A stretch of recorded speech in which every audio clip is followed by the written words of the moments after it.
Assalamualaikum warahmatullahi wabarakatuh. Di sini kita dari kelompok 3 ingin berdiskusi tentang pendidikan agama berwawasan multikultural. Yang kali ini kita akan membawakan buku Zainuddin Baidawi.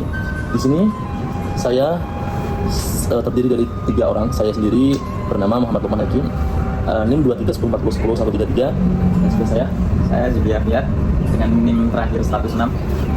Saya Muhammad Faiz Sofwan Majid dengan NIM 2310401094. Oke, nah itu adalah perkenalan singkat dari kami. Di sini pada kesempatan ini kami ingin memaparkan sebuah tema yang relevan, yang penting bagi kita bangsa dan negara, karena di tengah keberagaman suku, agama dan budaya ini kita memiliki pendapat atau pendidikan agama tidak hanya berperan dalam pembentukan moral, tetapi juga menanamkan sikap toleransi, saling menghargai dan hidup berdampingan secara damai. Oke, nah kita akan berdiskusi nih kepada teman-teman ini terkait pendidikan agama berwawasan multikultural. Apa sih konflik-konflik yang terjadi di Indonesia terkait suku, keagamaan dan lain sebagainya. Oke, mungkin yang pertama saya akan tanya dulu nih kepada Mas Zufri. Ya, oke Mas ya. Oke, pertanyaannya mungkin singkat-singkat aja sih ya. Oke, mungkin yang pertama, sudah siap Mas? Insya Allah siap. Mas Faiz mau jawab juga? Oh enggak, Mas Zuri dulu. Oke, oke Mas. Di sini kan kita belajar tentang pendidikan multikultural Mas ya. Atau kita itu udah nggak asing lagi lah, atau namanya itu beragam suku dan budaya. Nah, konsep dasar pendidikan agama yang berwawasan itu gimana Mas? Dasarnya itu gimana kalau menurut Mas itu?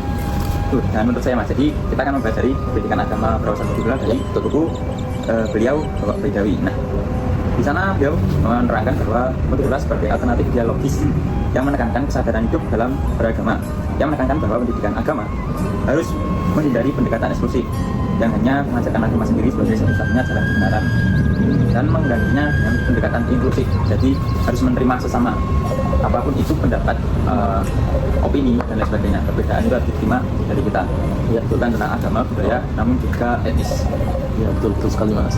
Nah, kalau ada nih Mas, kalau ada orang yang nggak toleran sama suku, sama agama, kan di sini kan jujur li, kalau dari segi pandangan saya itu kan Islam itu agak gimana gitu ya Mas ya, agak gimana gitu sama agama yang lain. Mungkin karena kita di Indonesia mungkin mayoritas beragama Islam. Nah, itu pendapat Mas Zuhri itu kalau ada orang-orang yang tidak toleran sama suku, tidak toleran sama agamanya, itu pendapatnya gimana Mas? Ya, kita sebagai orang sudut pandang lain atau orang berbeda ya, cuma bisa paling tidak mengingatkan atau memberi nasihat. Kalau kayak gini tuh kita harus menerima itu. Iya Mas ya. Jangan terpatok bandrong dengan opinimu sendiri gitu. Ya, berarti harus banyak sudut pandangan gitu Mas ya. Jadi kalau kita ingin mengomentari, kita harus mempunyai pandangan yang banyak gitu ya Mas. Kita bisa berpandangan. Ketika kita memiliki pandangan sendiri dan berbeda dengan orang lain dan tidak terima dengan pendapat orang lain, minimal diam dan menyalahkan. Betul, saya setuju ya. Oke Mas, itu yang pertama Mas ya. Oke, mungkin yang mau lanjut nggak Mas? Lanjut nggak apa-apa.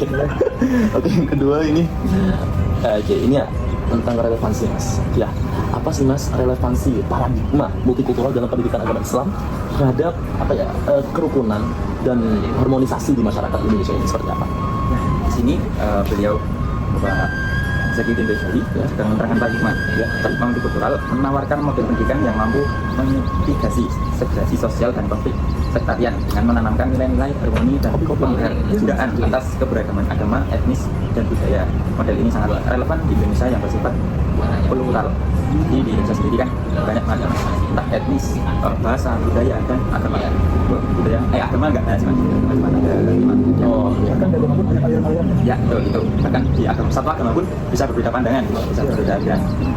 Jadi kita harus yang multikultural, bagaimana caranya kita netral dan menerima segala pendapat Indonesia. Oke, itu aja sih Mas, aku cuma tanya dua doang. Mungkin mau nanya atau gimana? Mas mau bertanya atau gimana? tadi diskusi ya. Iya. Sini mungkin saya Mau minum dulu Mas? Iya. Mas dulu. Kita minum dulu ya, santai-santai dulu. Minum dulu. Bismillahirrahmanirrahim. Oke. Jadi dari geografi dan relevansi, sekarang kita masuk ke bahasan berikutnya. Ya. Mas Faiz, saya ingin menanyakan tentang nilai-nilai utama dalam kurikulum pendidikan agama multikultural menurut beliau sang penulis di buku ini, bagaimana? Dari sumber yang saya baca tadi ya, itu tuh beliau mencantumkan tiga nilai, 7 nilai. Jadi yang pertama itu ada nilai belajar hidup dalam perbedaan, living with diversity. Kemudian ada nilai saling percaya. Jadi saling percaya antara satu sama lain, walaupun berbeda etnis, berbeda suku, berbeda keyakinan gitu. Kemudian nilai yang ketiga itu saling memahami, mutual understanding. Memahami semua Ya, orang jadi gitu. kita tuh walaupun kita tidak mengikuti budaya orang lain, sehingga itu paham lah. Ya. Kemudian ada nilai saling menghargai. Jadi ketika kita melihat sebuah perbedaan di orang lain, walaupun kita sama dalam agama, tapi kita berbeda dengan keyakinan atau pendapat, nah itu harus hargailah. Ya, betul. Sama yang seperti dibilang oleh Mas Zuri tadi, walaupun kita nggak setuju, seenggaknya kita diam dengan menjudge.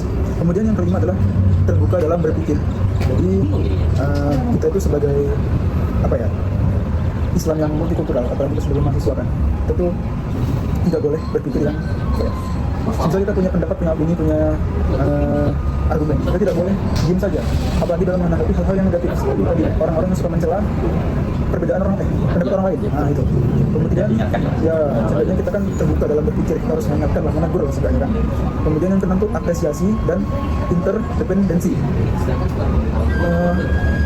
Sudah pasti setiap orang, setiap kelompok itu perlu atau butuh yang namanya diapresiasi, dia validasi, apapun caranya, makin bisa bikin mereka itu merasa dihargai.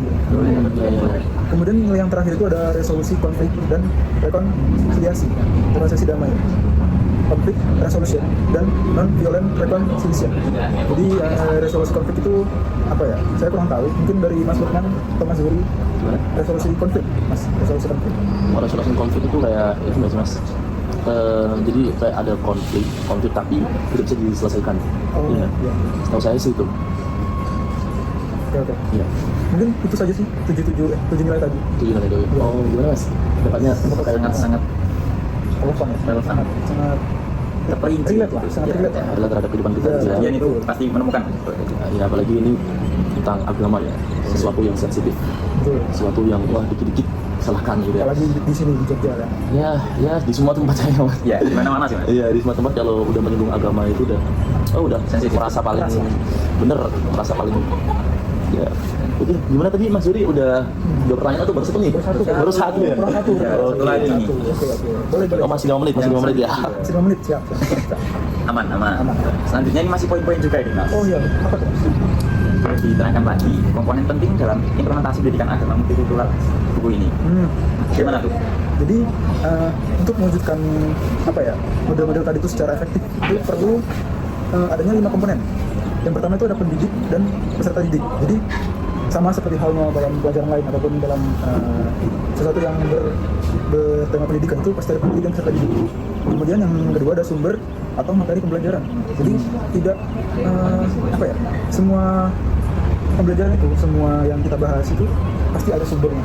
Contohnya ini, Mas. Ya, contohnya buku yang kita baca, yang kita bawa itu kan sumber itu tidak harus dari buku sebenarnya, tapi boleh saja dari dunia nyata, real life. Contohnya seperti apa, Mas? Seperti kita kalau bikin penelitian, seperti tugas yang sudah diberikan oleh salah satu dosen kita kan, kita kan observasi gereja, itu kan bisa kita buat sebuah pembahasan.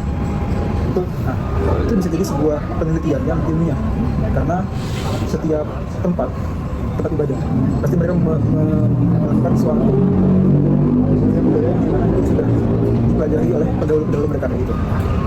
Kemudian yang ketiga itu ada metode pembelajaran. Apa sih yang dipakai untuk belajar itu kan sangat penting. Bagaimana cara pendidik itu membuat metode pembelajaran yang efektif. Kemudian ada media pembelajaran. Nah ini media pembelajaran ini cukup penting ya, karena apa yang dipakai untuk belajar itu sangat mempengaruhi efektivitas belajar. Contoh, semisal tidak HP, ini HP sangat penting karena ketika kita di kelas itu kalau proyektor mati, mau nggak mau harus buka ke masing-masing kan. Iya, betul. Nah itu juga sangat mempengaruhi efektivitas belajar. Betul, Mas. Kemudian yang paling terakhir itu evaluasi pembelajaran. Nah, Ya, ada pastinya. pasti karena setiap setiap akhir dari pembelajaran ataupun setiap apa ya namanya kalau akhir itu Evaluasi. ya itu kan dalam pas saat terakhir itu namanya apa istilahnya, evaluasi kan. Kesimpulan. Nah itu bisa jadi itu pas kesimpulan ataupun saat semua KBM sudah dilakukan, pasti ada yang namanya evaluasi untuk memperbaiki ataupun mengupgrade gimana pembelajaran itu berpengaruh ke depannya nanti seperti itu. Gimana, Mas? Mas Zuri untuk pendapatnya? Ada sudah ya. Masuk. Ya. terkelupas sampai akar-akarnya. Oh, oke, siap. Selanjutnya bisa dilanjut. Ada pertanyaan lagi? Oh, kalian bertanya ya? Ya, Mungkin untuk Mas Lukman ya, pertanyaan untuk Mas Lukman ya. Dalam buku itu apa sih kritik utama sang penulis terhadap praktik pendidikan agama konvensional yang eksklusif dan bagaimana beliau menawarkan solusi berbasis multikulturalisme seperti itu, Mas? Oke. Jadi ini ya, sering harus kita ketahui semuanya bahwasanya Baidawi itu dia mengkritik terhadap pendekatan konvensional bersifat eksklusif, yang mana dia mengajarkan agama sendiri sebagai satu-satunya alat, sebagai satu-satunya landasan, satu-satunya dialog atau pemahaman terhadap agama yang lain. Karena di sini kita itu belajar bahwa agama itu agama yang luas, agama yang toleran, agama yang yang namanya itu agama apa ya, rahmatan lil alamin ya, agama yang semua itu bisa masuk kepada diri kita. Nah di dalam itu beliau itu mengkritik bahwasanya agama itu bisa berdiri sendiri atau dia tidak butuh bantuan apapun, padahal agama pun butuh bantuan apapun yang terjadi di dunia ini atau di kehidupan ini. Nah solusinya itu ada namanya transisi model multikultural yang fokus pada teaching about religions, bukan sekedar teaching religions, dengan menanamkan nilai inklusif, toleransi, dialog antar keyakinan. Nah ini tadi karena tadi itu agama yang baku, agama ekstrem, maka solusi dari Bapak Baidawi ya, Zainuddin Baidawi itu dia menanamkan agama itu pasti ada rasa toleran, ada rasa inklusif, ada namanya dialog antar agama, ada namanya pembuka pikiran terbuka terhadap agama-agama kita agar kita tidak tercenderung terhadap sesuatu yang mungkin menurut kita benar, menurut dia tidak benar. Nah itu salah sebenarnya. Kita harus bisa ada rasa empati ya. Kita harus memahami keadaan dia itu seperti apa, keadaan agama lain seperti apa. Jadi kita nggak bisa langsung menjudge atau menghujat karena pandangan kita sendiri. Itu Mas. Jadi sebelum menilai itu kita juga memiliki ilmu mereka juga gitu. Iya Mas. Kita tahu Ilmu umum tentang agama mereka itu. Kita boleh tahu ilmunya, tapi kita jangan menghakimi ilmunya dia. hargai. Kita menghargai ini. Jadi cukup tahu aja gitu. Tahu aja. Oke Mas, gimana? Mungkin ada satu hal yang ingin saya tanyakan ke Mas Lukman ya. Ya. Itu di dalam buku itu tuh menerangkan sedikit tentang tantangan utama ya. Pertama-tama. Jadi yang ingin saya tanyakan itu tantangan utama dalam mengimplementasikan pendidikan agama yang berwawasan multikultural di sekolah-sekolah atau madrasah, serta rekomendasi dari seorang penulis, beliau Zainuddin Baidawi, itu bagaimana Mas? Apa tantangan utama? Mungkin tantangannya banyak ya, tapi yang utama sedikit. Nah, berbeda ya. Tantangan dasar, tantangan utama. Jadi mungkin tantangan utamanya itu yang pertama, tidak adanya dukungan penuh dari pemerintah. Ya, karena padahal di Pancasila itu sudah tertera ya, beragama itu beragama yang indah, ya beragama yang damai. Ya, tapi di sini ketiadaan dukungan dari politik dan pemerintah itu masih kurang ya dari apa yang kita harapkan. Terus tantangan utama lainnya adalah masih ada sikapnya eksklusif kalangan guru dan masyarakat. Ya banyaknya guru tidak digaji dengan apa yang dia keluarkan, tenaga dia yang dikeluarkan. Maka ini adalah sebagai tantangan besar, tantangan utama dalam menjalankan guru atau dosen yang bertugas dalam keberagaman, dalam moderasi beragama ini. Nah, terus Bapak Zainuddin Baidawi itu menyarankan bahwasanya kita harus banyak-banyak melakukan workshop, seminar atau studi banding untuk meningkatkan wawasan guru dan masyarakat. Karena dengan kita, contohnya tugas kita dari live in kita menuju studi banding, menuju ke gereja, menuju ke pura, menuju ke organisasi ormas lainnya yang ada di Yogyakarta. Ini adalah sebagai bentuk kita sebagai mahasiswa untuk bisa menjalin silaturahim kepada antar agama yang ada di Yogyakarta ini.